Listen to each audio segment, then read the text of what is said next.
Hey everyone, hope you're doing great. Welcome back to my channel. In today's video, we'll dive into what if Deku was sent to Krypton and raised as a Kryptonian. Smash that subscribe button, and be sure to peek at the description below. Let's begin. The night was quiet, a rare and precious thing in a city teeming with the cacophony of quirks. In a small, unassuming apartment in Uzarufu, Japan, the only sounds were the gentle hum of a refrigerator and the soft, rhythmic breathing of a newborn. Inko Midoriya watched her son sleep, her heart a swelling balloon of pure, untainted love. Izuku was so small, so perfect, with a shock of dark green hair that defied gravity even in slumber. Hisashi was asleep in their room, exhausted from a long day at work, but Inko couldn't bring herself to leave the crib's side.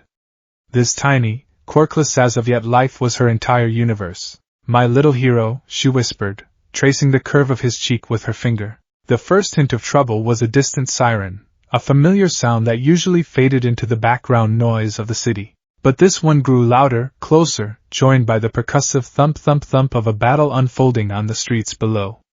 A sudden, violent tremor shook the building, rattling the picture frames on the wall. Inko's heart leaped into her throat. She scooped Izuku from his crib, cradling him protectively against her chest. Hisashi burst from the bedroom, his eyes wide with alarm. "Inko! Get away from the window!" The warning came too late. The wall of their living room exploded inward in a shower of plaster and glass. Framed in the gaping hole was a villain, a wiry man clad in shattered mirrors, his eyes glowing with a malevolent, ultraviolet light. He was cackling, throwing shards of energized light at the pro-heroes trying to corner him. One of the heroes, a bulky man with a rock-like quirk, yelled at them. "Get out of there! He's unstable." The villain, whose name the news would later report as Voidgazer, spun around, his frantic gaze landing on the small family. "More audience members!" he shrieked, his voice cracking. He raised a hand, and the air in the apartment began to shimmer, to warp around a single, blinding point of light.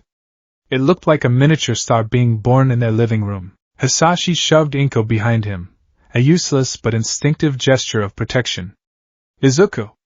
Inko screamed, clutching her son so tightly he let out a small cry. Voidgazer laughed, a sound like grinding glass. "Let's see what happens when I bend space just a little bit." The light imploded, not with a bang, but with a silent, sickening whoosh. It was a flash of pure, impossible white that swallowed all color, all sound. For a single, terrifying instant, Inko felt a pulling sensation, a wrenching at the very fabric of her being. And then, it was over. The light was gone. The villain was gone, apparently having lost control of his own quirk and teleporting himself to an unknown location.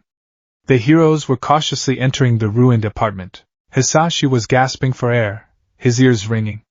But Inko wasn't looking at any of that. She was looking at her arms. They were empty. The weight of her son, the warmth of his small body, the soft blanket he was wrapped in, all of it had vanished.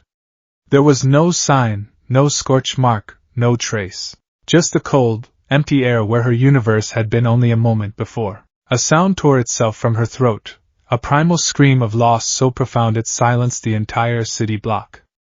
Hisashi rushed to her, his own face a mask of disbelief and horror. They searched frantically through the debris, their calls for Izuku growing more and more desperate.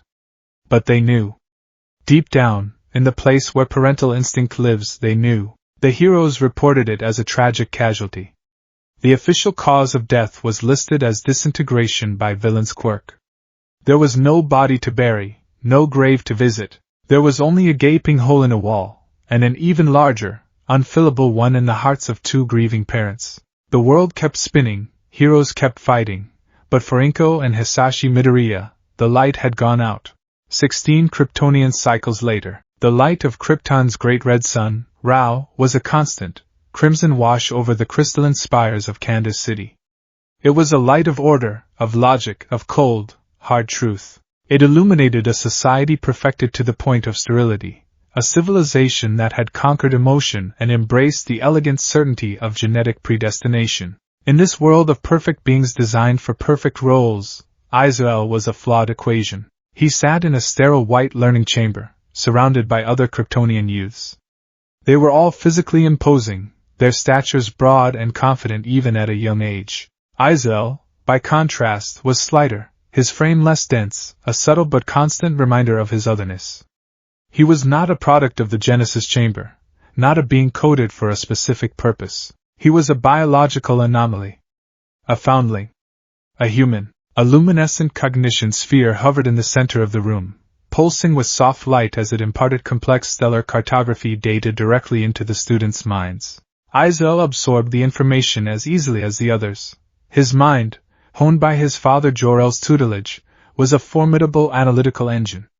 But unlike his peers, his focus kept drifting. His gaze would fall on the intricate geometric patterns etched into the walls, and he would not just see the mathematical precision, he would feel a sense of wonder. He would hear the low, resonant hum of the city's power grid and perceive it not as a functional drone, but as a kind of music. Izuku, the cognition sphere's synthesized voice stated, its tone flat and devoid of inflection. Your emotional output is fluctuating beyond acceptable parameters. Your heart rate has elevated by 6.7%. Regulate your biological response. A few of the other students turned their heads, their expressions not of ridicule. That would be too emotional. But of clinical curiosity, like scientists observing a strange specimen. One of them, a broad-shouldered youth named Devem destined for the military guild, spoke in a low, monotone voice. The foundling is distracted again. Its primitive biological core is easily stimulated.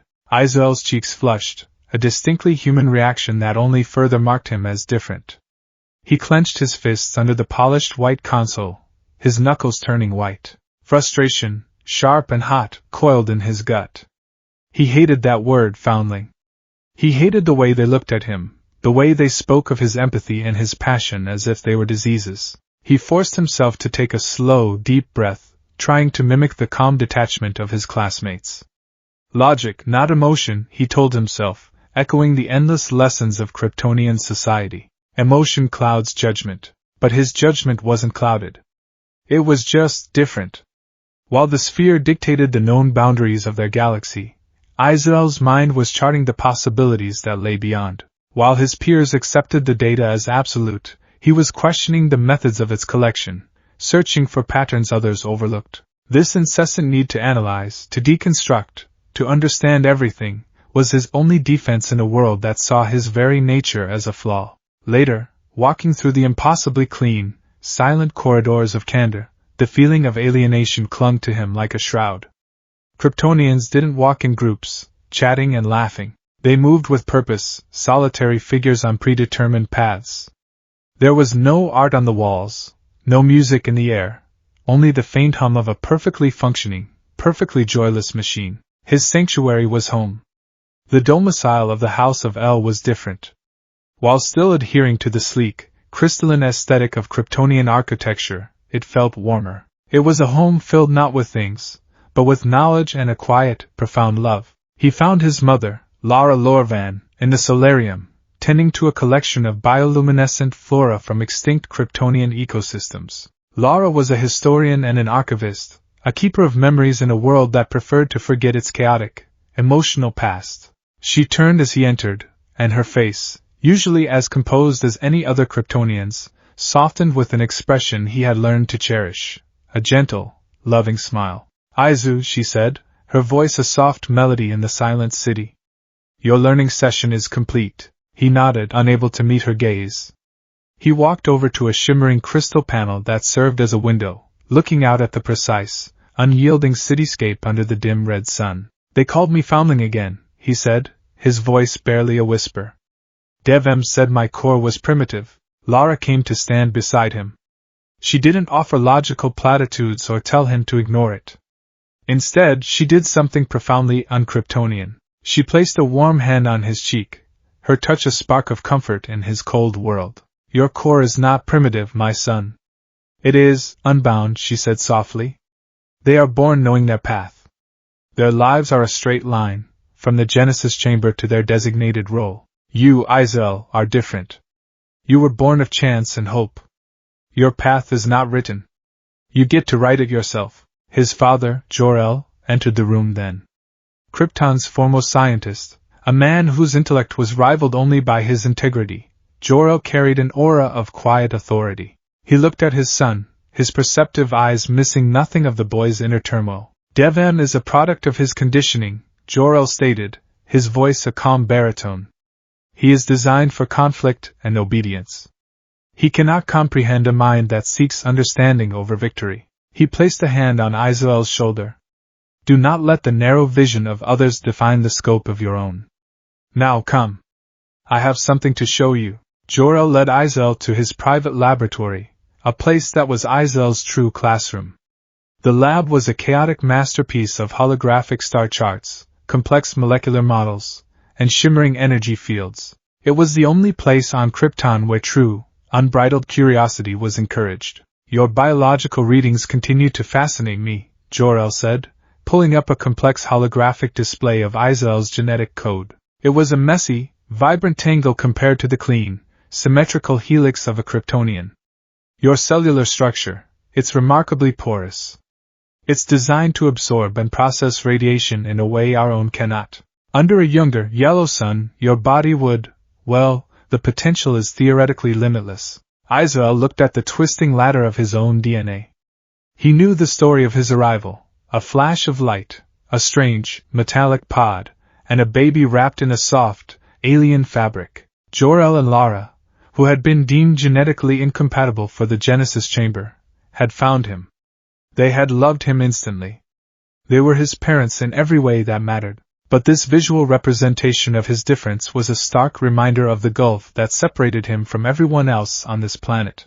I'm fragile here, though, Izuel murmured, thinking of how easily he tired, how much more susceptible he was to the minor ailments that Kryptonians were immune to. Fragility and strength are often relative, my son, Jor-El countered. Your compassion, your empathy, what others here dismiss as emotional weakness, I believe it is the source of a different, more profound kind of strength.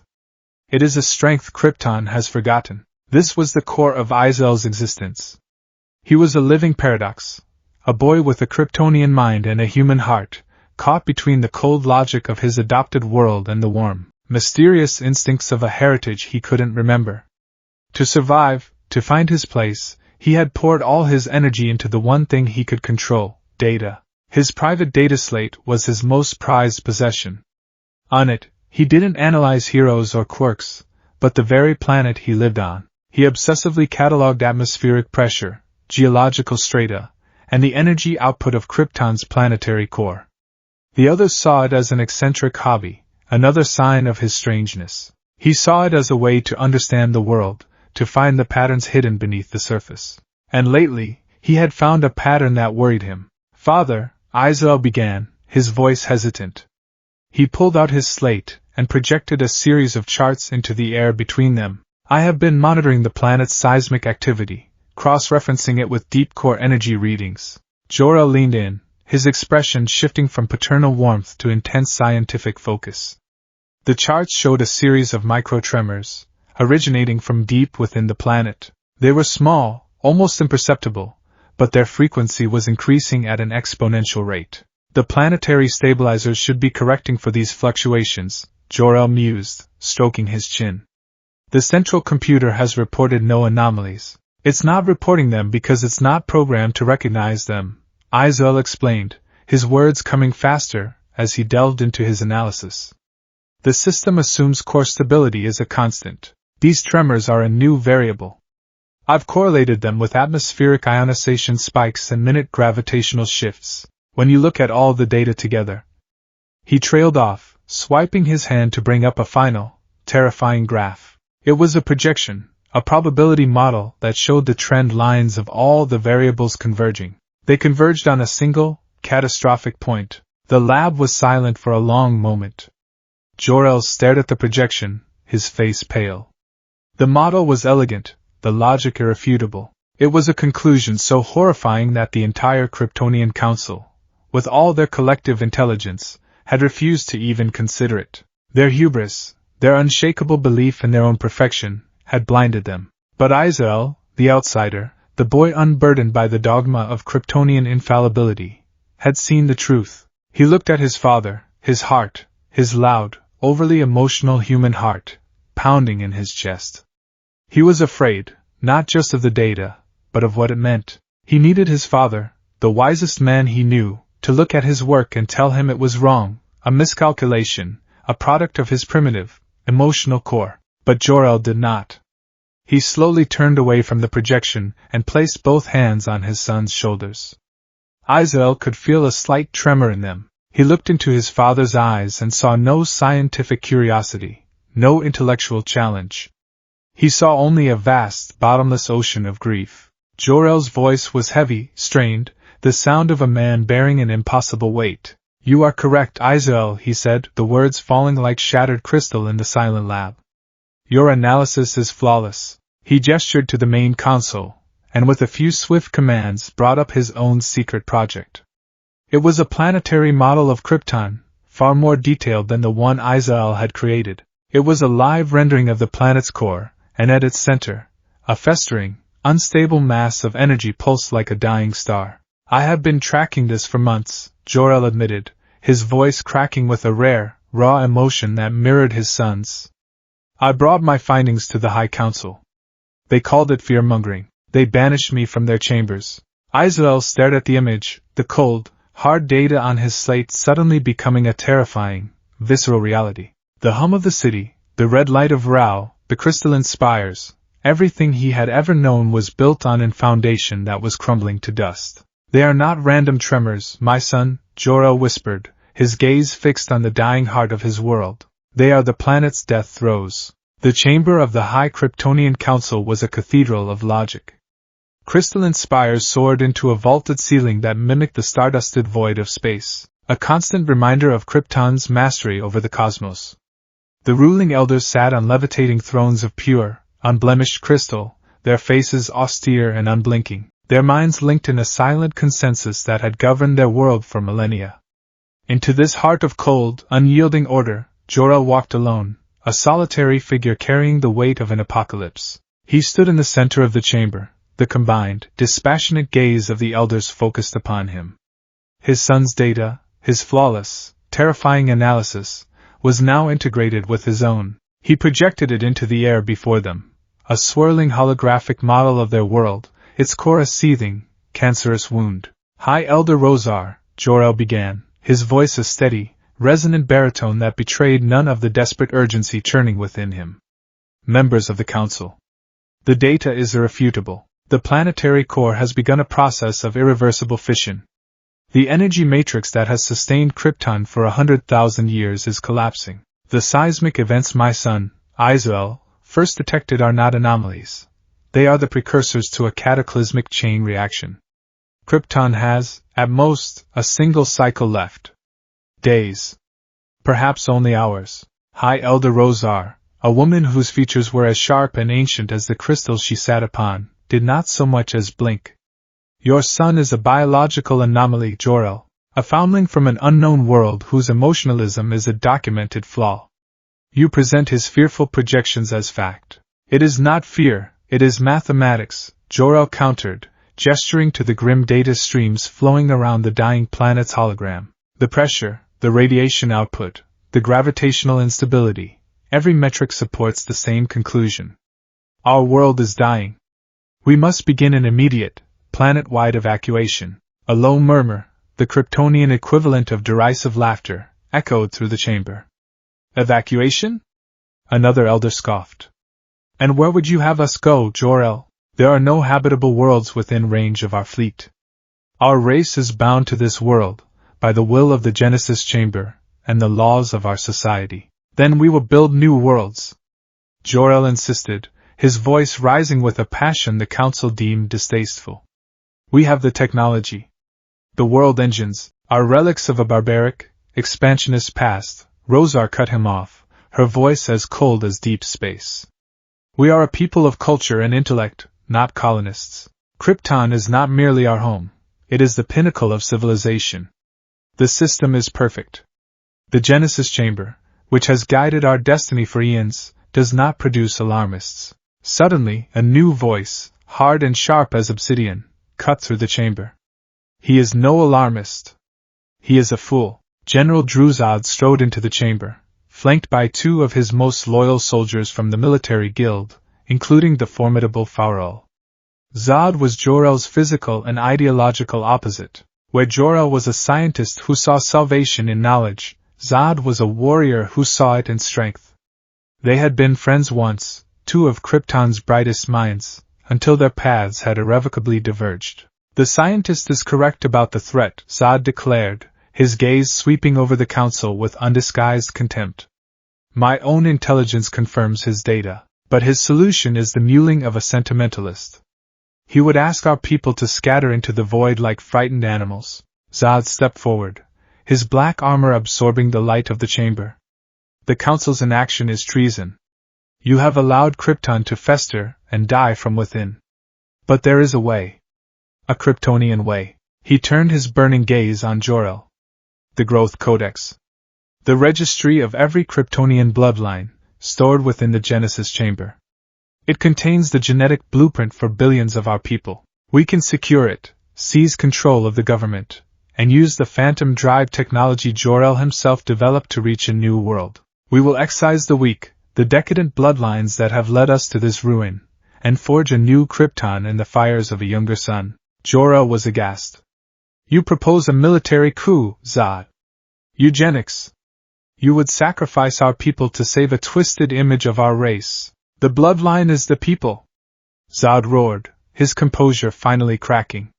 Our culture, our science, our very right to exist is encoded within it. You would save the flawed individuals, but you would let Krypton die. I would save Krypton, even if it means its people must be reborn. Rozar rose slowly from her throne, her eyes glowing with a faint cold light. General Zod. You are relieved of your command. Your words are treason. Surrender to the Judicator's guard. Zod laughed, a harsh, bitter sound. You and what army, Elder? The soldiers of Kandor are loyal to me. They see the truth you refuse to acknowledge. He turned his back on the council, his final words a chilling promise. The time for talk is over. The House of El has condemned us with its weakness. The House of Zod will save us with its strength. As Zod and his soldiers marched out, the chamber doors sealing behind them with a heavy thud, Jor-El felt the last vestiges of hope for a rational solution die. The council had dismissed him. Zod had declared war. He was alone. Your heresy has brought chaos to this chamber, Jor-El, Rozar said, her voice dripping with finality. You are hereby remanded to your domicile until this insurrection is quelled. Do not attempt to spread your seditious lies any further. Jor-El did not argue. He simply bowed his head, turned, and walked away, the image of his dying world burning behind his eyes. He wasn't just walking away from the council. He was walking away from Krypton. There was only one path left now, a desperate, heartbreaking gamble that rested entirely on the shoulders of his strange, wonderful, human son. The silence in the House of El was heavier than any he had ever known. Lara and Izuku were waiting for him in his laboratory, their faces etched with anxiety. Izuku, with his hyper-analytical mind, had likely already deduced the outcome of the council meeting. They did not listen, Lara stated. It was not a question. Jor-El shook his head, the movement weary and profound. Their pride has become a shroud. They would rather let Krypton die as a monument to their perfection than admit they were wrong. He looked at Izuku, his heart aching. And Zod, he sees the truth, but he would build a future on a foundation of tyranny. He walked past them, toward the far wall of the laboratory. He placed his palm on a smooth, unmarked section of the crystalline wall. With a low hum, the wall dissolved, revealing a hidden chamber beyond. Lara gasped. Izuku's eyes widened, his analytical mind immediately trying to process what he was seeing. Suspended in a low-gravity field was a small, elegant craft. It was no bigger than a personal transport, shaped like a silver seed, its hull gleaming with an unearthly sheen. It was unlike any ship Izuku had ever seen. For years I have been working on a prototype, Jor-El explained, his voice low and reverent. A ship capable of generating a localized, sustainable singularity. A phantom drive. It doesn't travel through space, it tunnels under it. It can cross galactic distances in the time it takes our conventional ships to reach our own moon. He turned to face them, his expression a mask of grief and resolve. My original plan was to build a larger vessel. An ark. For our family. For others who would listen. But I ran out of time. There is only one ship. And it is very, very small. The unspoken implication hung in the air, heavy and suffocating. Only room for one. Izuku felt a cold dread seep into his bones. He looked from the ship to his father's face, his mind racing. For who? He whispered. Jor-El took a deep breath. I have found a world. A planet orbiting a G-type main sequence yellow dwarf star. Its inhabitants are primitive, a young and chaotic species. But they are alive. They are survivors. He looked directly at Izuku, his eyes filled with a mixture of scientific awe and paternal love. Your human biology, which makes you so fragile under our red sun, under a yellow sun, it would be a catalyst. Your cells would act as living solar batteries, absorbing the radiation and converting it into unbelievable power. You would be stronger than anyone on that world. Faster, you would be able to defy their gravity. A god to them. Izuku stumbled back, shaking his head. No. No, I won't leave you. We can fix this. We can find another way. There is no other way, Lara said softly, her voice thick with unshed tears. She moved to a console and activated a holographic projector. The image that flickered to life was of a small, metallic pod, scorched and battered. And inside it, a tiny infant, wrapped in a simple, woven blanket. This was the vessel that brought you to us, Izuku, Lara said, her voice trembling. It appeared in the desolate wastes beyond the city, a flash of light from nowhere. We were there, conducting atmospheric research. We found you. You were the first natural birth Jor-El, or I had seen in our lifetimes. In a world where every life is planned, calculated, and grown in a chamber, you were not a calculation.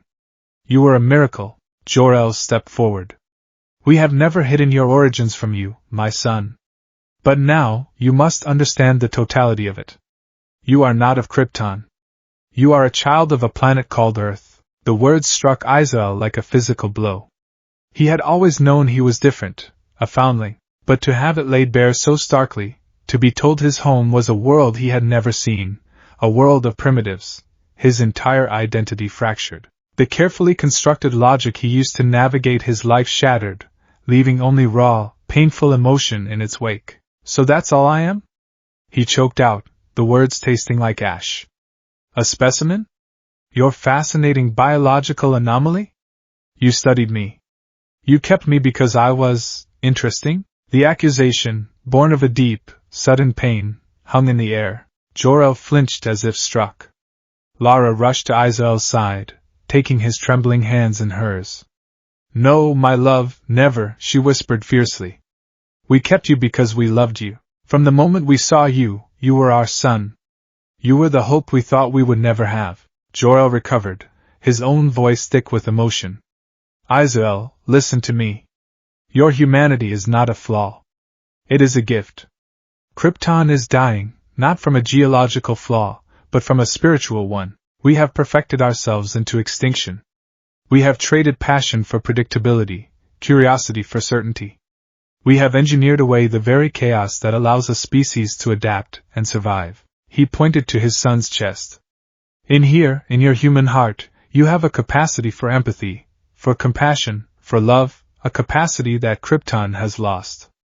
We have forgotten how to hope, Izuku, but you were born of it. Jor-El walked to a ceremonial display case on the wall. From it, he removed a deep blue tunic and a flowing red cape.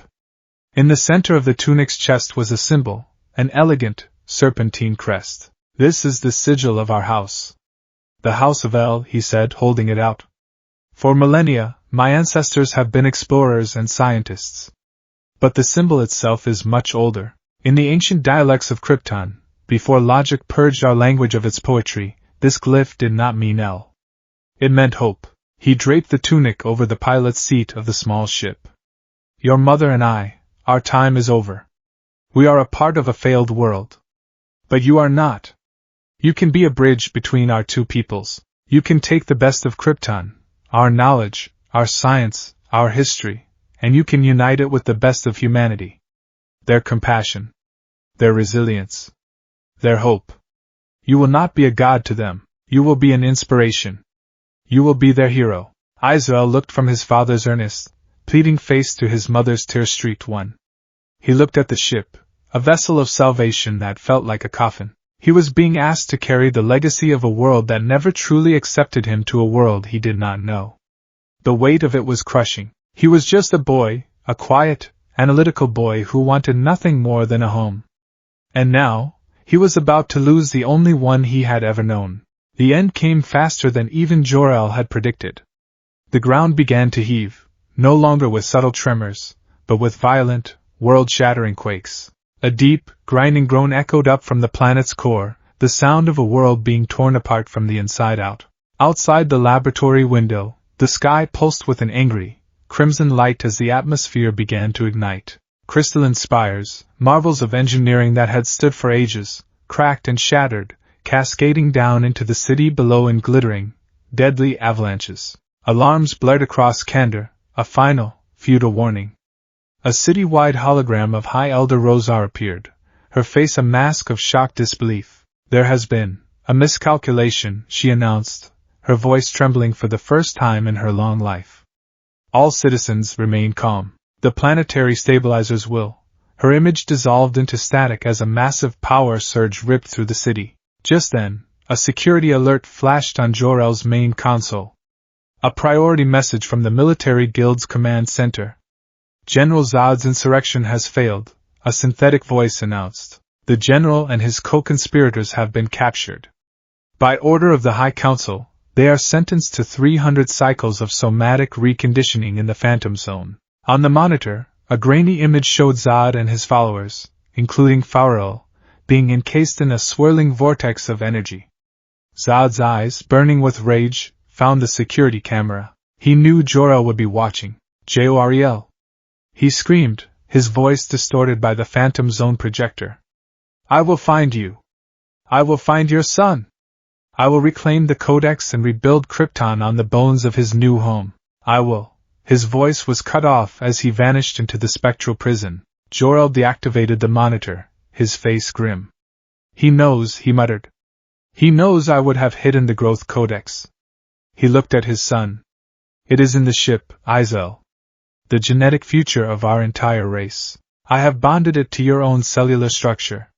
You carry all of Krypton within you. This new revelation was too much. Izuku felt his knees buckle. The hope of his people. The future of his race. It was all too heavy. I can't, he sobbed, tears streaming down his face, a messy, human expression of grief. I can't do it. Please don't make me. Lara knelt before him, pulling him into a fierce embrace. Oh, my sweet boy. It is not a burden. It is a choice. You do not have to be their savior. Just live. Live, Izuku. Be happy. That is all we have ever wanted for you. But there was no more time for words. The laboratory's ceiling began to crack, raining down crystalline dust. The ship was their only chance. Jor-El quickly retrieved a small, clear crystal from his console. This is a command key, he explained, pressing it into Izuku's hand. It contains my consciousness, my knowledge. Everything I am. When you are ready it will guide you. He then prepared a hypospray. Izuku, I am sorry. You must be asleep for the initial launch. The G-forces and the temporal displacement would be too much for your conscious mind to bear. Before Izuku could protest, Jor-El administered the sedative. A deep drowsiness washed over him, his limbs growing heavy, his vision blurring. The sounds of his world dying became a distant roar. The last things he saw clearly were the faces of his parents, etched with a love so profound it hurt to look at. We love you, Izuku, Lara whispered, kissing his forehead as she wrapped him in the simple, woven blanket he had arrived in all those years ago. It was a soft, warm thing, so different from the cold, hard surfaces of Krypton. On top of it, she laid the blue and red tunic, the symbol for hope resting over his heart. Jor-El and Lara carried their sleeping son to the silver ship and gently placed him inside the cockpit. Jor-El initiated the launch sequence, the ship's canopy sealing with a soft hiss. He placed his hand on the smooth, cool hull, one last time. Goodbye, my son, Jor-El whispered, his voice finally breaking. Our hopes and dreams travel with you. The phantom drive whined to life, a sound that cut through the cacophony of destruction. The ship levitated, its silver hull glowing with an intense white light. It blasted through the roof of the laboratory, rising into the chaotic, burning sky. From their shattered window, Jor-El and Lara watched it ascend. They held each other, two small figures against the backdrop of an apocalypse. They saw the little ship, their last hope, shimmer and then vanish in a silent flash as it tore a hole in the fabric of reality. Not a moment too soon, the ground beneath them gave way. The red sun Rao, bloated and dying, seemed to swell in the sky. With a final, deafening roar, the planet Krypton, the jewel of the cosmos, the pinnacle of 1 billion years of evolution, exploded. It burst into a cloud of incandescent green dust and shattered rock, its light and its legacy snuffed out in an instant. All that remained was the silent, stardusted void. And a single, tiny ship, a silver seed carrying the last son of a dead world, and the enduring hope of the House of El. He was streaking through the impossible darkness, on a collision course with a past he didn't know and a future he could not yet imagine, returning to the small, blue world that had, by a twist of fate, become his destiny. The journey through the phantom drive was not a journey at all. It was a cessation of being, a violent unspooling of reality. For the sleeping mind of Izuku, it was a maelstrom of fractured dreams. He saw his mother Lara's face, her smile warm and loving, dissolving into the cold, burning light of an exploding star. He heard his father Jor-El's voice, a calm lecture on astrophysics, twisted into a scream of cosmic despair. He felt the cold of space and the fire of a dying world, not as sensations, but as pure, abstract concepts imprinted onto his soul. He was adrift in an ocean of nothingness, the last memory of Krypton echoing in the silent corridors of his unconscious mind. The ship, a silver seed of hope, tumbled back into normal space with a lurch that shuddered through its very atoms. Alarms, soft and melodic by Kryptonian standards, chimed within the cockpit. Warning, hull integrity at 74%. Phantom drive coils overheated. Emergency power diverted to stealth and life support systems. The ship's automated intelligence, the Kellex unit bonded to its core programming, was working furiously. It had executed Jor-El's final command, go home. The coordinates were locked, a path traced across galaxies to a small, unassuming solar system in a quiet spiral arm of the Milky Way. But the escape from Krypton's death agony had not been clean. The gravitational shear from the planetary explosion had damaged the delicate drive systems. The ship was wounded, bleeding exotic particles into the void. Calculating trajectory. Destination, Sol 3, designation Earth. Point of origin match, 99.98%. Atmosphere, nitrogen-oxygen, compatible. Solar radiation, G-type yellow dwarf. Warning, high energy output. Physiological impact on passenger, unknown. Potential for extreme biological augmentation, probable. The Kellex AI ran its final calculations. It could not sustain flight. It had one last burst of energy, enough for a controlled atmospheric entry and landing. It chose a landing site with low population density and stable geological readings, a city park in a district called Musudafu, Japan. The very place the passenger's journey had begun, initiating controlled descent. May Rao's light find you, last son of Krypton, the ship fell. It pierced the Earth's atmosphere not as a fiery meteor, but as a ghost. Its stealth systems, still partially active, bent light and sound around its hull. To a casual observer on the ground, it was nothing more than a distortion in the air, a brief shimmer in the night sky, like heat haze on a cold evening. It descended with unnatural grace, its internal dampeners absorbing the phenomenal forces of re-entry. It settled into the soft, damp grass of Musudafu Municipal Park with a deep, resonant thrum that vibrated through the soil, the sound of a universe holding its breath. The earth around it cracked in a perfect circle, and superheated steam hissed from stressed vents in its silver hull. Then silence. Inko Midoriya walked the familiar path through the park, the plastic handles of her grocery bags digging into her fingers. It was late, later than she usually stayed out, but there had been a sale on Katsudon ingredients, Hisashi's favorite. 16 years. 16 years since the light had stolen her son, and still, The simple act of buying her husband's favorite meal felt like one of the few solid, real things in a life haunted by a ghost. The grief was no longer a raw, open wound. It had scarred over, becoming a part of her, a quiet, permanent ache in her heart. She had learned to live with it, to build a life around the edges of the gaping hole Izuku had left. She and Hisashi were happy, in their own quiet way.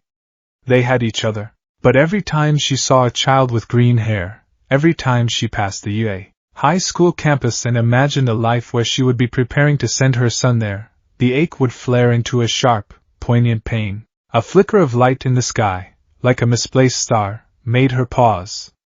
She blinked, thinking it was a trick of the streetlights. Then came the sound, a low-frequency hum that she felt in the soles of her feet more than she heard with her ears. The ground trembled slightly. Her first thought, the conditioned response of every citizen in this hero-centric world, was villain. She ducked behind a large cherry blossom tree, her heart pounding, peering toward the clearing in the center of the park. There was no fight. No explosions.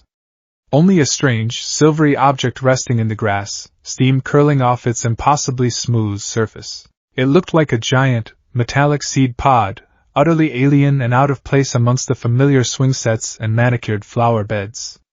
It was silent, still, and somehow, waiting. Fear warred with a powerful, inexplicable curiosity. She should run. She should call the authorities, call a hero. But her feet felt rooted to the spot. Something was pulling her forward, a force more powerful than fear. She took a hesitant step, then another, her grocery bags forgotten on the path behind her. As she drew closer, a section of the silver hull began to glow with a soft blue light. With a near-silent hiss of depressurizing air, a ramp extended, touching the ground with gentle precision. The blue light from within spilled out, cutting a path through the evening gloom. Inko shielded her eyes, her breath catching in her throat. Inside the strange vessel, a figure was lying on a raised platform. A boy. He looked to be in his mid-teens, with a wild mane of dark green hair that seemed to defy gravity even as he lay still. He was dressed in a simple, gray tunic, and was wrapped in a soft, cream-colored blanket. A spray of freckles dusted his cheeks, a mirror image of her own. Inko's mind refused to process what her eyes were seeing. It was impossible. A cruel trick of the light, a hallucination brought on by years of longing. But her heart knew. It hammered against her ribs, a frantic, desperate drumbeat of hope against the prison of logic. She crept up the ramp, her footsteps unnaturally loud in the profound silence. She reached the boy's side, her hand trembling as she reached out to touch his hair. It was real, the texture, the color, it was his color. It was the same unruly mop of hair from the single baby photo she kept on her bedside table, the one that had survived the villain attack. A soft, synthetic voice, speaking flawless Japanese, emanated from the ship itself. Biometric scan complete. Subject, Inko Midoriya.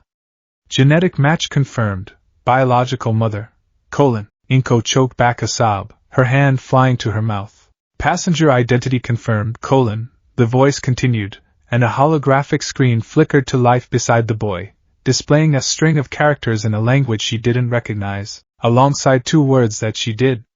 They glowed in crisp, white letters. Izuku Midoriya. The name shattered her composure.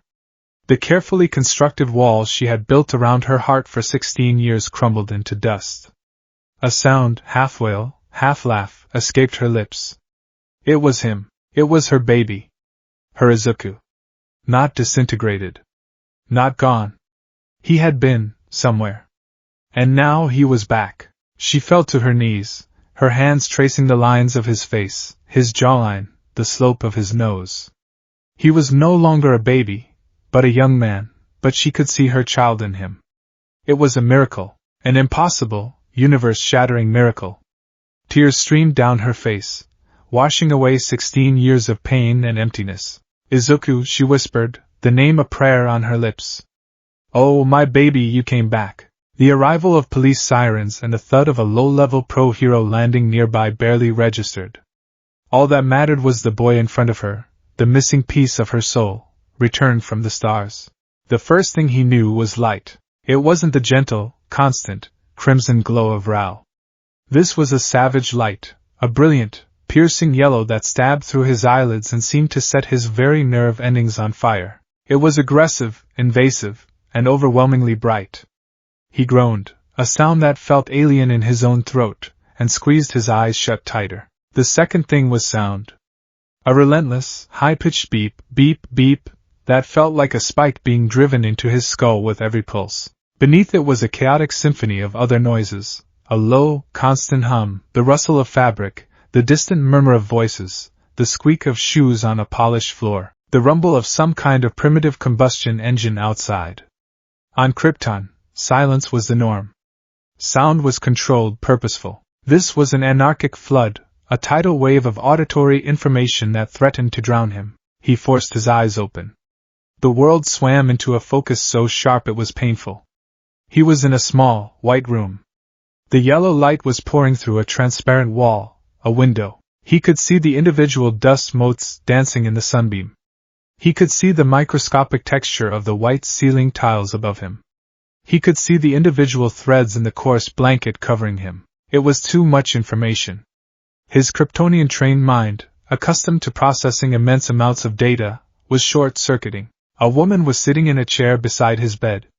She had dark green hair, like his, and gentle, tear-filled eyes. Her face was a storm of emotions, relief, joy, anxiety, all alien and overwhelming to him. Beside her stood a man with dark, slicked-back hair, looking at him with a stunned, cautious expression. The woman saw he was awake. Her face crumpled, and she let out a sob, grabbing his hand. Her skin was warm, soft. Izuku! Oh, Izuku, you're awake! The sounds she made were soft, melodic, but utterly incomprehensible. It wasn't Kryptonian. It was a fluid, flowing language that his brain couldn't find a foothold in. He tried to speak, to ask where he was, who they were, what had happened. Where am I? He rasped, his throat dry. The words that came out were guttural, full of hard consonants and clipped vowels. It was the language of logic and science, the language of his home. The woman and the man stared at him, their expressions shifting to confusion. The woman squeezed his hand tighter, as if to reassure herself he was real. It's all right, sweetie, she said, her voice trembling. You're safe now. We're here. He didn't understand the words, but he understood the tone. It was the same tone his mother, Lara, had used when he was a child, frightened by the silence of the night. It was a tone of pure, unconditional comfort. He looked at this strange woman, at the raw, unfiltered love pouring from her, and a memory, deep and primal, stirred within him. A feeling of being held, of warmth, of safety. The man, Hisashi Midoriya, as he would later learn, spoke to him slowly, as if addressing a frightened animal. My name is Hisashi. This is your mother, Inko. Can you understand me? Izuku just stared. Mother? Lara was his mother. But this woman, there was a connection, a biological echo he could feel but not comprehend. He tried to sit up, but a wave of dizziness and sensory overload washed over him. The beeping machine beside him sped up, its noise growing more frantic. A person in a white uniform, a medic, he deduced, rushed in. They spoke in the same incomprehensible language, their voice sharp and clinical. They shone a light in his eyes, and he flinched back from the intense glare. It was all too much. The light, the sounds, the emotions. On Krypton, he had been an outsider because of his excessive emotionalism. Here, he felt like a machine in a world of feelings, a creature of logic drowning in a sea of chaos. He was overwhelmed, terrified, and utterly, profoundly alone. He retreated into himself, the way he had learned to do in the learning chambers of candor, and let the chaos wash over him. The next few days were a blur of disorientation.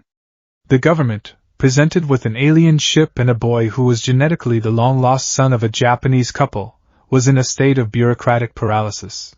After extensive medical scans, which showed a biology that was human, but with a cellular density and structure unlike anything they had ever seen, they agreed to release Izuku into the custody of the Midoriyas. It was the simplest solution to an impossible problem. Hisashi and Inko took him home. The car ride was another assault. The city of Muzurifa was a riot of color, movement, and noise. Giant holographic advertisements flickered. People with bizarre physical mutations, quirks, he would learn, walked the streets as if it were normal. A man with 6 arms was directing traffic. A woman with pink skin and antennae was laughing with her friends. It was a world of beautiful, terrifying chaos. The apartment was small, but clean and filled with a warmth his Kryptonian home had lacked. There were pictures on the walls, small decorative items on shelves, a sense of lived-in personality. Inko led him to a room at the end of a short hallway. She opened the door with a trembling hand. This was your room, she said, her voice thick with emotion. He stepped inside, and it was like stepping into a museum of a life he had never lived. The room was a time capsule of a baby's nursery, left untouched for 16 years. A mobile of brightly colored planets still hung over a small, empty crib. The walls were a pale blue, adorned with faded posters of a towering, muscular man with a brilliant smile and strangely shaped blonde hair. The man was everywhere, on the posters, on a dusty action figure on a shelf, on a child-sized lunchbox. The name All Might was written in bold, cheerful letters. On a small bookshelf, there were picture books and a single, well-worn stuffed animal, a rabbit with one button eye. A layer of dust covered everything, a silent testament to years of frozen grief. Inko watched him, her eyes searching his face for any sign of recognition. There was none. To him, this was a stranger's room. A shrine to a dead child who happened to look like him. The weight of this ghost life, of the expectations and love these two strangers held for him, was suffocating. They left him alone, to get reacquainted, they had said through a series of gestures and simple, slowly spoken words. He closed the door and the oppressive quiet of the room descended. He sat on the edge of the small bed, the springs groaning under a weight they had never been meant to hold. He was Izuku of the house of El, son of Jor-El and Lara Lorvan, the last son of Krypton. He was also, apparently, Izuku Midoriya of Mizudafu, Japan, son of Inko and Hisashi. A dead boy, returned to life. He was both, and he was neither. He was a paradox, a living ghost adrift between two worlds, two families, two identities. The grief for his Kryptonian parents, for his dying world, was a raw, fresh wound. But here, in this room, he felt the ghostly echo of another grief, one that had been nursed for 16 years by the tearful woman in the other room. He lay back on the bed, the unfamiliar softness of the mattress a stark contrast to the rigid, form-fitting sleep pods of Krypton. He was exhausted. The constant sensory input of Earth was draining him in a way he had never experienced. The yellow sun that was supposed to give him power was, for now, just making him tired. He closed his eyes, and for the first time since waking up, the world went quiet. He was floating in that quiet darkness when he felt it. It started deep inside him, a low thrumming in his cells, a vibration at a molecular level. It was a gentle warmth that began in his chest and slowly spread through his entire body, down his arms, to the tips of his fingers. It was the feeling of a million microscopic engines, all humming to life in perfect unison. It was the energy of the yellow sun, the high-energy output the Kellex had warned of. His human cells, born under this light but raised under another, were finally, truly awakening. They were drinking in the radiation, storing it, converting it into something new. Something powerful. His eyes snapped open. He lifted his hand in front of his face, turning it over in the dim light filtering through the window. It looked the same. The same pale skin, the same long fingers, but it felt different. It felt alive. Charged. He curled his fingers into a fist, a simple, reflexive action. But there was a new tension in his muscles, a latent strength coiling beneath the skin, a sense of limitless potential that was both exhilarating and terrifying. He was a foundling on Krypton, a fragile anomaly in a world of perfection. He was a foundling here on Earth, a silent alien in a world of strangers. He had lost everything. He was adrift. But as he stared at his own hand, feeling the impossible, nascent power humming within it, a single, clear thought cut through the fog of his grief and confusion. Jor-El's last words to him. You will be a bridge. You will be an inspiration. You will be their hero. He didn't know who they were. He didn't know this world. He didn't even know his own name. But for the first time since the ground of Krypton had begun to shake, he felt something other than loss. It was a tiny, fragile spark in the vast emptiness of his heart. the symbol his father had given him, hope. The days that followed were a slow, disorienting crawl toward a new kind of normal. Language was the first and highest barrier. Inko and Hisashi, with a patience born of 16 years of desperate hope, communicated through gestures, pictures, and a child's picture dictionary. Izuku, with his Kryptonian-honed intellect, absorbed the new lexicon with astonishing speed. The grammar was alien, the honorifics confusing, but the patterns were there. He approached Japanese like a complex equation, deconstructing its syntax, memorizing vocabulary with eidetic precision. Within a week, he could form simple sentences. Within 3, he could hold a stilted but functional conversation. But understanding the words was easier than understanding the world they described. Earth, or Japan at least, was a place of bewildering contradictions. It was a society of profound politeness and intricate social rules, yet it was also a society where people with explosive powers battled in the streets on a daily basis. He learned the word for this, quirk, a biological anomaly that had, over generations, become the norm. On Krypton, genetic deviation was an error to be corrected. Here, it was celebrated, categorized, and even ranked. His new parents were a source of constant, gentle bewilderment. Hisashi was a quiet, steady presence, a man who would sit with him for hours, simply being there, an anchor in the chaotic sea of Izuku's new reality. Inko was a force of nature. She was an open book of emotions, her face a canvas for every feeling. She would weep with joy when he correctly identified a vegetable, fuss over him with an intensity that was both smothering and deeply comforting, and shower him with a physical affection that was utterly foreign. Kryptonians did not touch casually. A hand on the shoulder from Jor-El was a profound gesture. Inko Midoriya's hugs were an all-encompassing, soul-deep embrace that spoke a language more universal than words. He didn't know how to reciprocate, but he found himself craving the warmth, the simple, uncalculated acceptance of it. He was Izuku Midoriya now. The name felt strange on his tongue, a costume he was still learning how to wear. Izuku was a name whispered in the dying breath of a world billions of light years away. It belonged to a boy who no longer existed, in a place that had turned to dust. To survive, he had to become Izuku. The power, however, was a constant, terrifying secret. It grew with every passing day, every hour he spent bathed in the light of this world's vibrant yellow sun. It was an energy that hummed just beneath his skin, a caged star begging for release.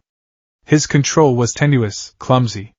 His life became a minefield of mundane, potentially catastrophic tasks. The first incident happened at breakfast. He reached for the orange juice carton, his mind still groggy with sleep, and his fingers simply passed through the reinforced cardboard. A perfect, circular hole appeared, and a torrent of pulpy juice flooded the table. He stared at his hand, then at the ruined carton, his mind racing.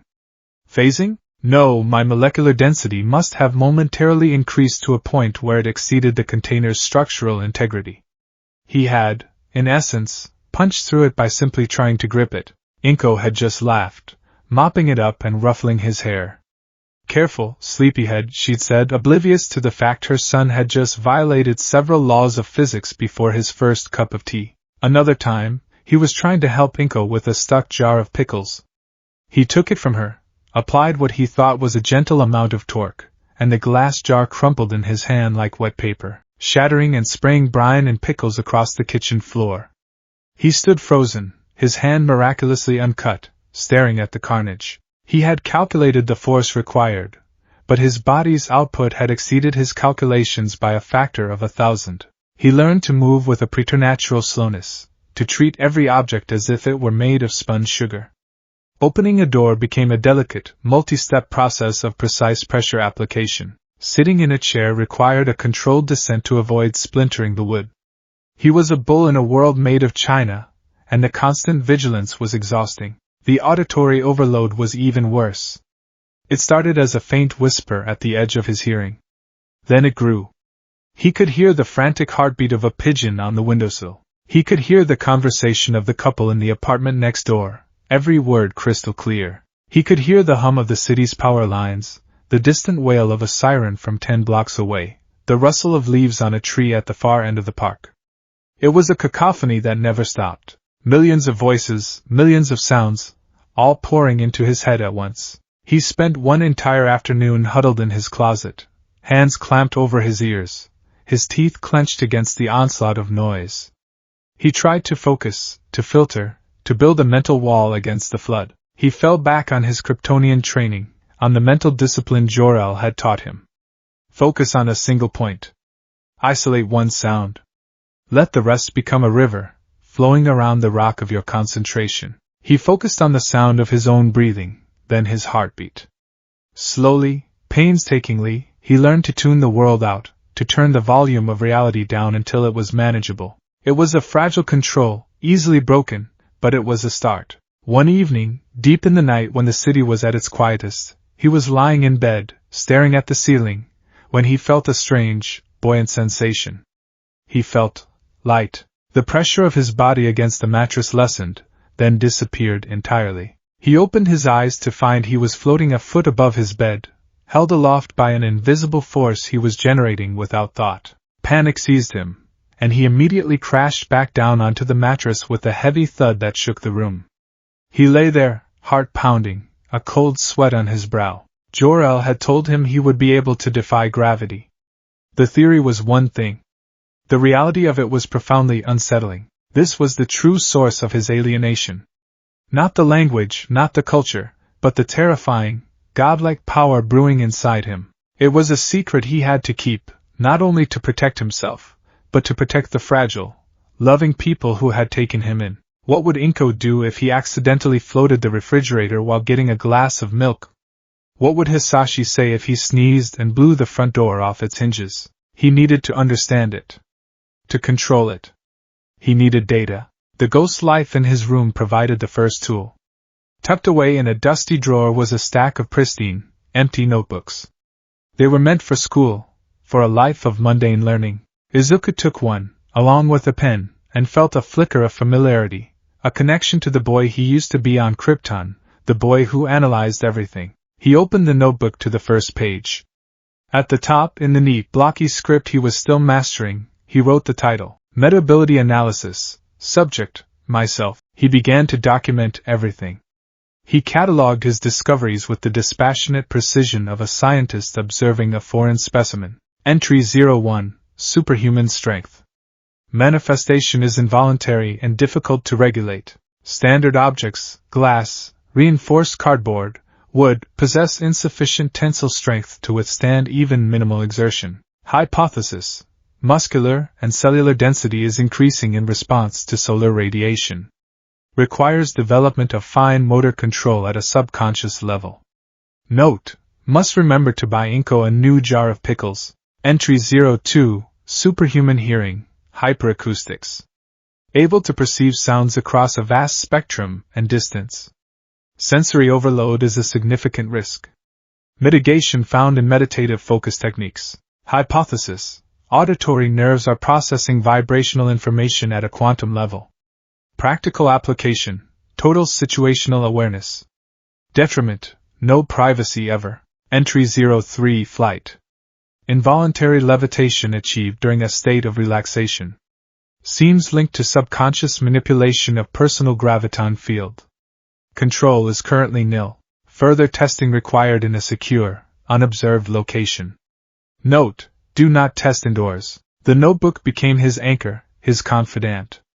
It was the place where Izuku, the scientist's son, could exist alongside Izuku Midoriya, the quiet teenager. He filled pages with diagrams of his own cellular structure as he hypothesized it, charts tracking his strength in relation to hours of sun exposure, and theories on the physics of his new abilities. It was a desperate attempt to impose Kryptonian logic onto the chaotic miracle of his own body. One rainy afternoon, when the constant sensory input was muted by the drumming of water against the window, he was channel surfing on the small television in the living room. He flicked past news reports, game shows, dramas, all of it a meaningless parade of cultural noise, and then he saw him, the screen filled with the image of a building on fire.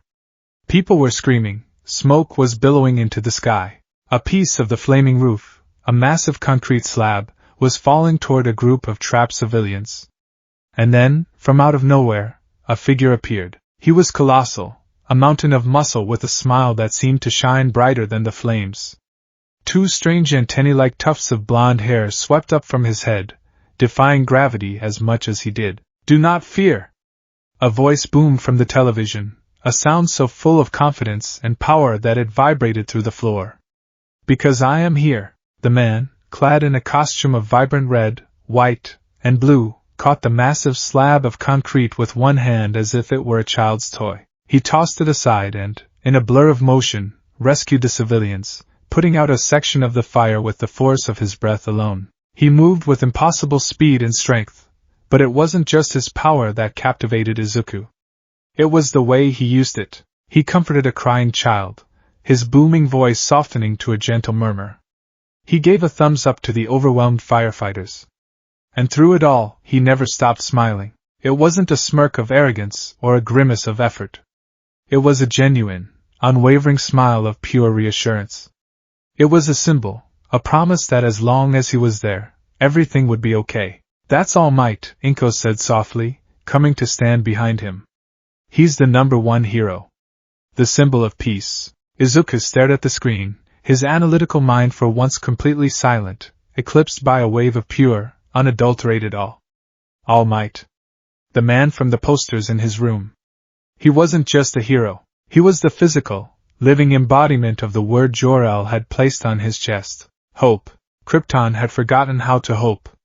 Their society was built on the cold certainty of logic and predestination. But this man, this All Might, he was fighting against the chaos of this world not just with strength, but with an idea. The idea that one person, through sheer force of will and an unwavering smile, could make people believe in a better, safer tomorrow. He wasn't just saving people, he was saving their spirits. In that moment, everything clicked into place. The fractured pieces of his two lives, the confusion, the fear, the loneliness, it all coalesced into a single, blindingly clear point of purpose. His father, his Kryptonian father, had not sent him to Earth just to survive. He had sent him here for a reason.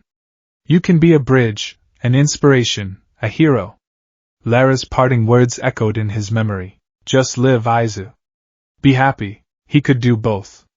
He could use this incredible, terrifying power not as a burden to be hidden, but as a gift to be shared.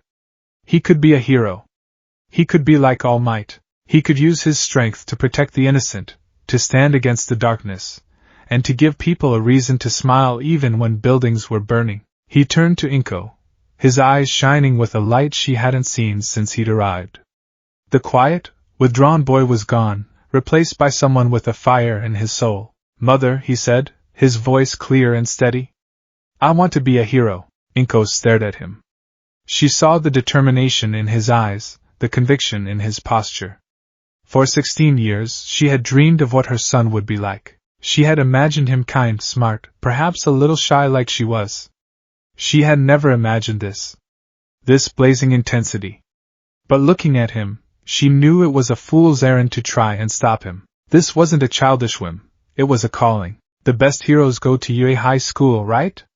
he asked, his gaze drifting back to the television, where All Might was giving a final, triumphant wave to the cheering crowd. Inko's heart filled with a mixture of terror and immense pride.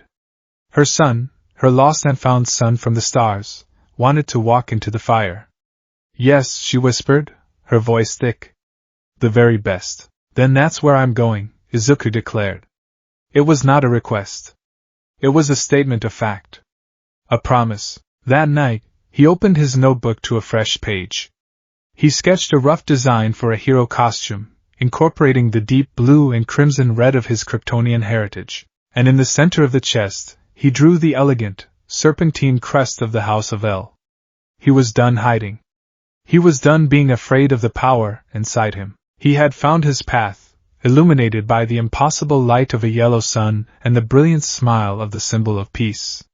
He was the son of Jor-El and the son of Inko Midoriya. He was Kryptonian, and he was human.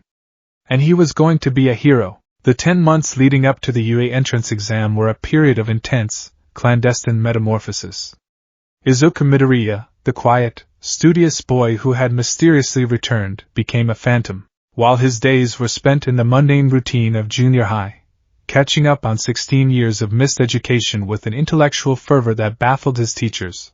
His nights and early mornings were spent in the crucible of self-discovery. His training ground was the infamous Dagoba Municipal Beach Park, a stretch of coastline that had become an illegal dumping ground, choked with mountains of rusted appliances, broken furniture, and mountains of forgotten trash.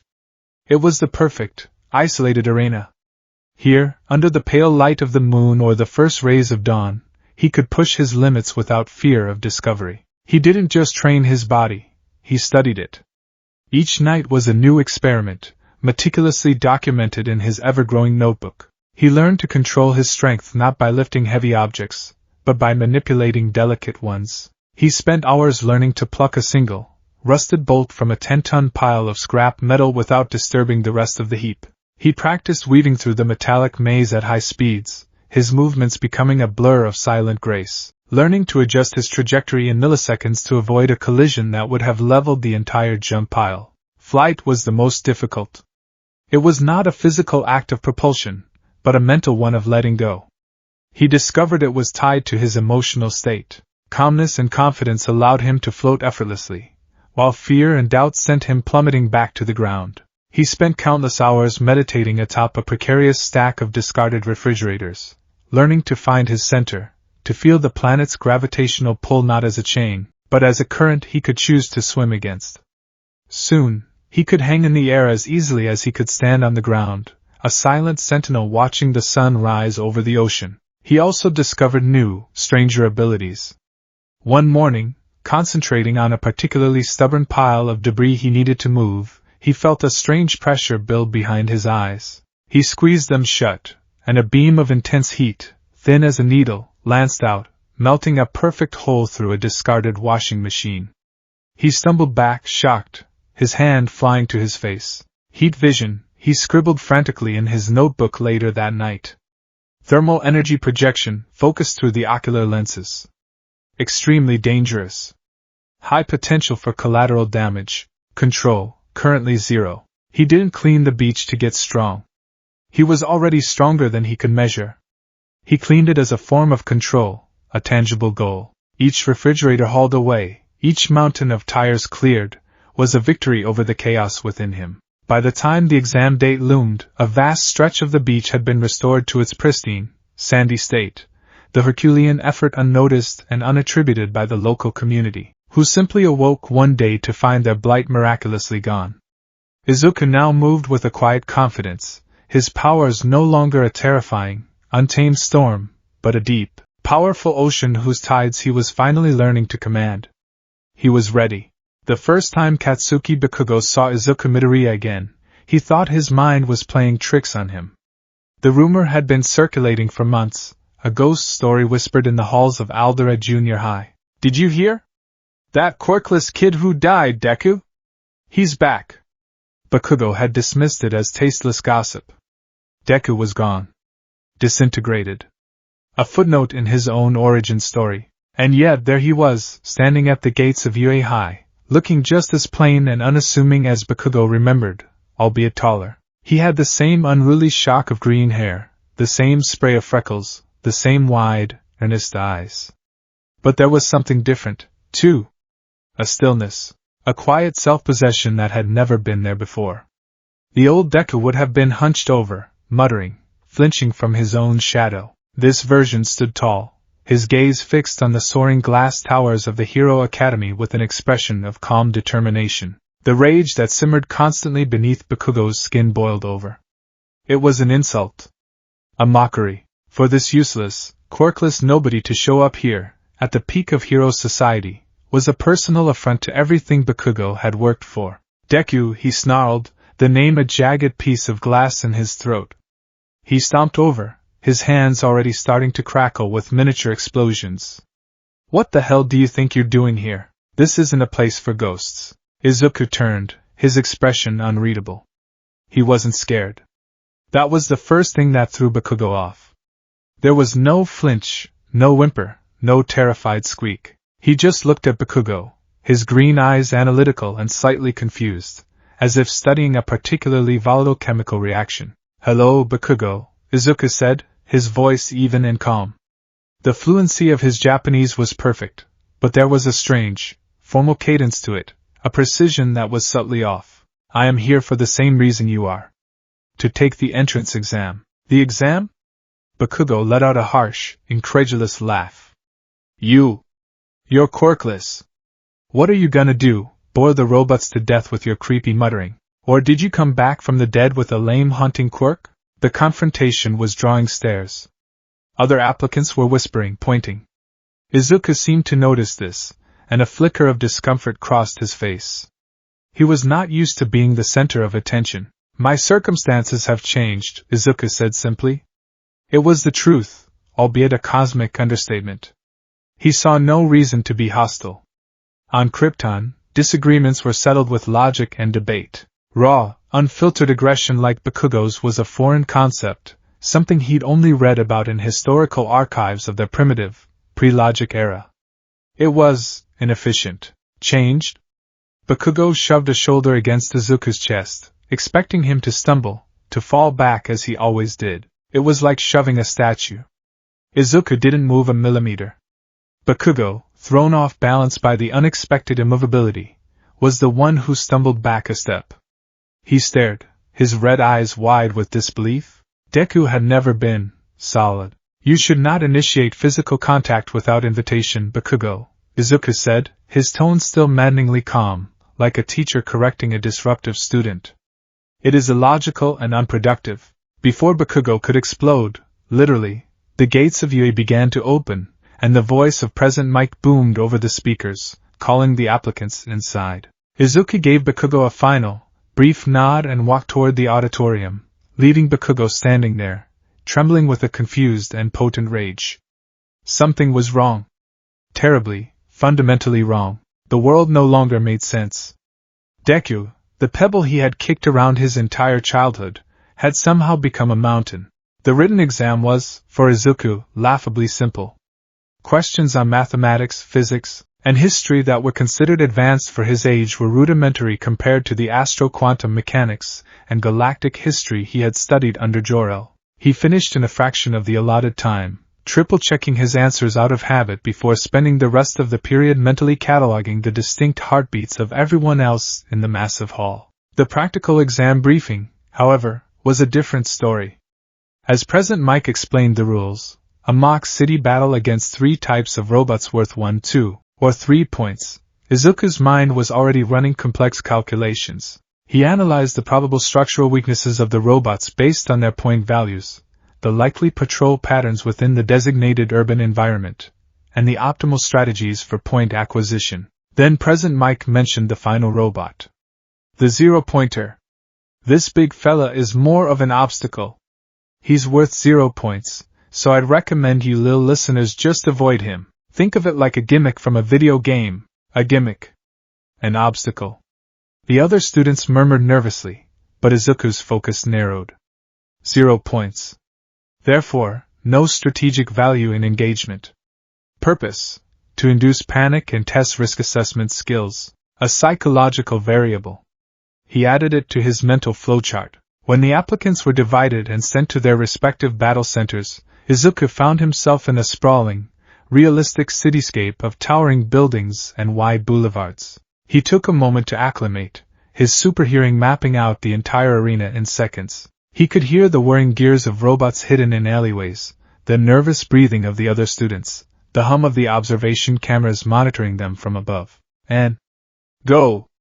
President Mick's voice screamed from unseen speakers. While the other students hesitated for a moment, confused by the lack of a countdown, Izuku was already moving. He didn't sprint. He simply flowed. He moved at a speed that was just on the cusp of humanly impossible, a silent green blur weaving through the street. The first robot, a one-pointer, rolled out of an alleyway, its single red optic locking onto him. It raised its pincer-like arms to attack. Izuku didn't even break stride. He reached out, his fingers finding a single maintenance seam on the robot's chassis. With a precise, controlled application of pressure, no more than a firm tap, he sent a vibrational shock through its internal mechanisms. The robot seized up, its optic flickering and dying, and it collapsed in a heap.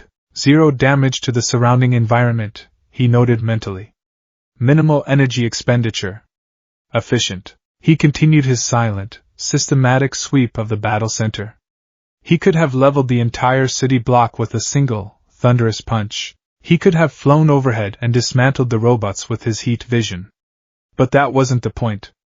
That wasn't what All Might would do. He remembered watching countless hours of footage of the symbol of peace. All Might was powerful, yes, but he was also precise. He never caused more damage than was necessary. He always prioritized the safety of civilians above all else. And that was the key Izuku had been missing. This wasn't just a test of destructive power. It was a hero's simulation, and in a real city, there would be people. His entire strategy shifted. He abandoned the idea of racking up a high villain point score. Instead, he became a guardian angel. He saw a group of 3 two-pointers cornering a student with a tail quirk. Before the robots could fire their missile salvos, Izuku appeared behind them. With 3 swift, silent movements, he reached into their power cores and simply disconnected them. The robots powered down instantly. He gave the stunned, tailed student a brief nod and vanished into the labyrinth of streets before he could even offer a thank you. He heard a cry for help. A girl with purple hair and jacks hanging from her earlobes was pinned down by a fallen lamppost, a 3-pointer bearing down on her. Izuku arrived, lifted the multi-ton lamppost with one hand as if it were a toothpick, and tossed it aside.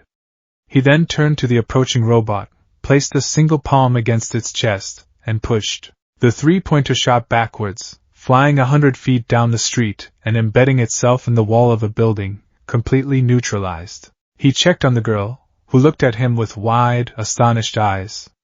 "Are you uninjured?" he asked. She could only nod, speechless. In the observation room, the mood had shifted from mild interest to stunned, incredulous silence. "Who is this kid?" President Mike exclaimed, leaning forward in his seat. His quirk was registered as superpower. Talk about an understatement. He's not just strong, Aizawa noted, his perpetually tired eyes now sharp and focused. He's precise. Surgical.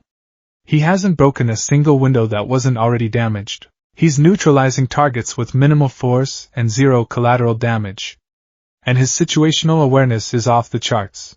All Might, in his skeletal form, watched the monitor displaying Izuku's feed, a slow, wondrous smile spreading across his face. He remembered the quiet, intense boy who had visited his agency with his parents to register his quirk, a boy who explained his origins in a calm, matter-of-fact tone that made the impossible sound plausible. He had seen the potential then.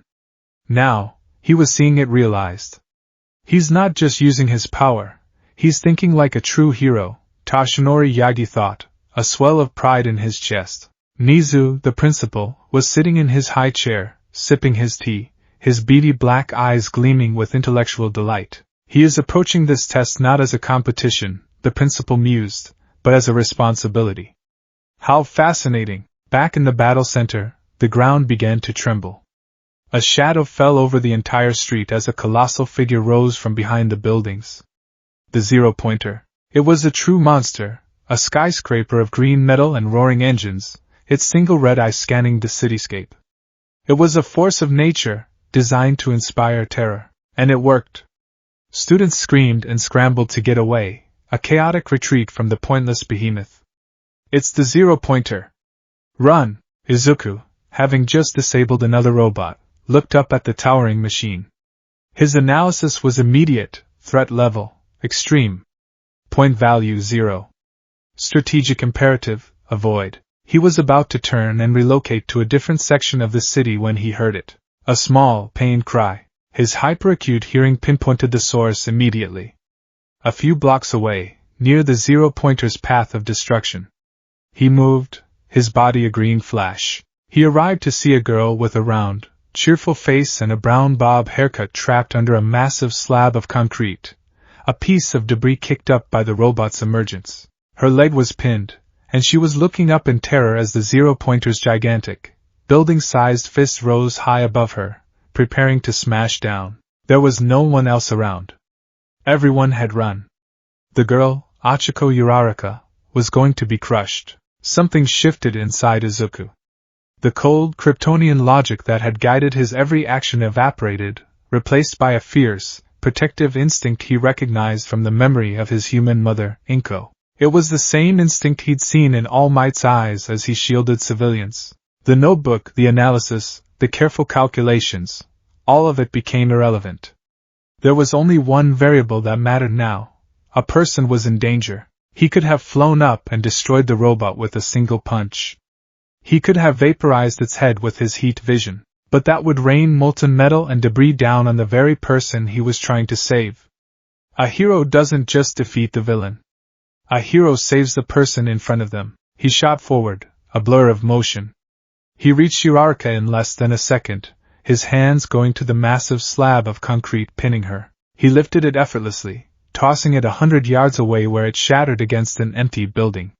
He scooped her up in his arms, her body weightless to him. "Hold on," he said, his voice calm and steady amidst the chaos. The zero-pointer's fist, a titan of metal and pistons, began its descent.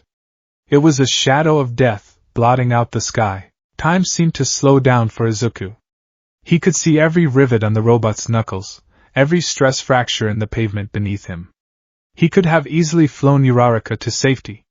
But that wasn't enough. The fist would still fall. It would crater the street, potentially destabilizing the nearby buildings, causing a chain reaction of collapse. Others could be hurt. Protect everyone. He looked up. His decision was made. He gently placed Uraraka a safe distance away. "Stay here," he commanded, his voice imbued with an authority that left no room for argument. He turned to face the descending apocalypse. He crouched, his feet digging into the asphalt, cracking it under the strain. He felt the raw, limitless energy of the yellow sun coursing through his veins, a contained supernova begging for release. He had spent months learning to restrain it, to control it, to leash its infinite power. Now, for the first time, he was going to let it go. He didn't leap. He didn't jump. He launched. The ground beneath him exploded, creating a crater 10 feet wide as he rocketed upward, a human missile clad in a green tracksuit. He met the zero-pointer's descending fist head-on. There was no sound, at first. Just a silent, cosmic meeting of unstoppable force and immovable object. For a fraction of a second, the fist stopped its descent, held in place by the small, determined figure pressed against its metallic knuckles. And then, Izuku pushed. A shockwave, pure and clean, erupted from the point of impact. It wasn't an explosion of fire and shrapnel. It was a wave of pure kinetic force. The air itself seemed to shatter like glass. The windows of every building in a 5-block radius disintegrated into dust. The very ground of the battle center buckled. The zero-pointer's arm, a construct of reinforced steel thicker than a subway train, crumpled like aluminum foil. The shockwave traveled up its arm, into its torso, and in a cascade of silent, spectacular destruction, the entire upper half of the colossal robot simply ceased to exist, atomized by a force it was never designed to withstand. From the ground, all Ochako Uraraka saw was a flash of green, and then the sky was empty. The monster was gone. High in the air, suspended against the blue canvas of the sky, Izuku floated. He looked down at his own hand, smoke faintly curling from his knuckles. He had miscalculated. He had intended only to stop the fist, not obliterate the machine. The power, it was still so much greater than he knew. A klaxon blared across the battle center, signaling the end of the exam. In the observation room, there was absolute, profound silence. The pro-heroes, veterans of countless battles, stared at the screen, their mouths agape. President Mike had forgotten how to speak. Aizawa's scarf seemed to droop in shock. All Might had a single, glistening tear tracing a path down his skeletal cheek. Niza finally broke the silence, setting his teacup down with a soft clink. "Well," he said, a wide, slightly terrifying grin spreading across his furry face. "I think we have a winner." Izuku floated gently back to the ground, landing silently beside Uraraka. He looked at her, then at the other students who were now creeping out of their hiding spots, staring at him with expressions of awe and terror. He had failed in one regard. He had revealed the true, terrifying scope of his power. He finished the exam with a mere handful of villain points, perhaps a dozen or so from his early, efficient takedowns. But his rescue point score, awarded for heroic actions, was off the charts. The system wasn't designed to quantify an act like stopping the zero-pointer. They had to create a new category. In the aftermath, As he quietly walked toward the exit, he passed Bakugo. The explosive teen was leaning against the wall, his face pale, his knuckles white where he gripped his own arms. He had scored an impressive 77 villain points, the highest score of the day. And he knew, with a certainty that chilled him to the bone, that it meant absolutely nothing. He had seen the final act. He had felt the shockwave. He had seen the boy he called Deku do something that not even All Might could have done so completely. Bakugo didn't yell. He didn't curse. He just stared at Izuku with a new, horrifying understanding. He hadn't just been left behind in the dust. He had been left on a different planet,